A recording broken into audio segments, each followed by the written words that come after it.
So what is IPD? Well, first of all, IPD stands for Initial Professional Development, and it is an assessment process that all certified members need to go through in order to become a chartered member of IOSH. The aim for the IPD is for you to demonstrate your competence, your knowledge, skills, and experience in occupational health and safety. And the way this is carried out is by using two different assessment processes based on your background that you've already achieved through your qualifications in occupational health and safety.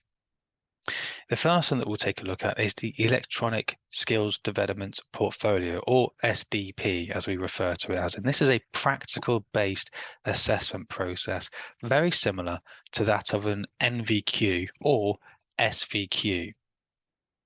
The other assessment is the Electronic Open Assessment Exam, or simply Open Assessment, which is a theory-based assessment process. This takes a more, as it states in the title, really, an exam style of assessment for the individual.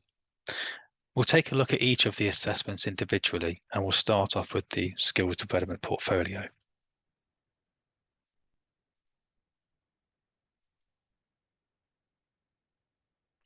So the skills development portfolio route, or route one, as it's referred to, follows the 4 stages you see in front of you there.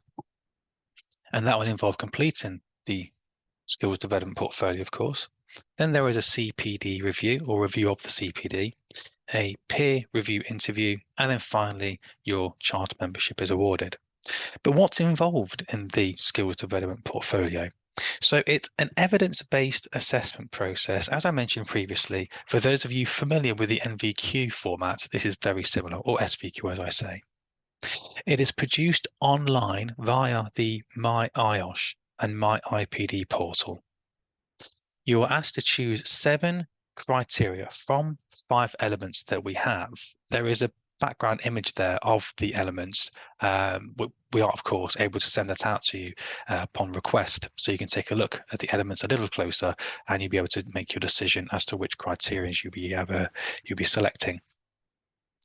The evidence that you upload is electronically or remote, so you're uploading online, and that evidence can be no older than 2 years. It is very important that the evidence is not older than 2 years.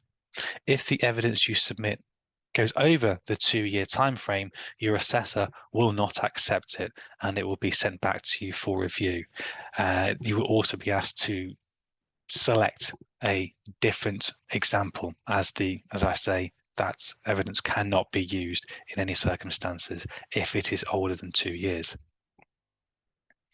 It takes 2 to 3 weeks for a criterion to be assessed by your assessor. I always advise individuals to submit your criterions one at a time. Please bear in mind this is going to an assessor, and we are not using any kind of artificial intelligence to review the information. It goes to an assessor, and they have to take their time to read through what you have submitted and assess. So if you submit something, or if you submit various criteria at the same time, this can slow down the process and slow down the assessor. Also, if you submit an incorrect criterion, there is a chance that you've made the same incorrection repeatedly, and therefore you'd have to start again. So if you submitted all 7 at the same time, not only are you slowing down the assessor, but you're also maybe going to make the same mistake over and over, and therefore there could be an issue, and that will slow you down greatly. That's something we don't want to happen.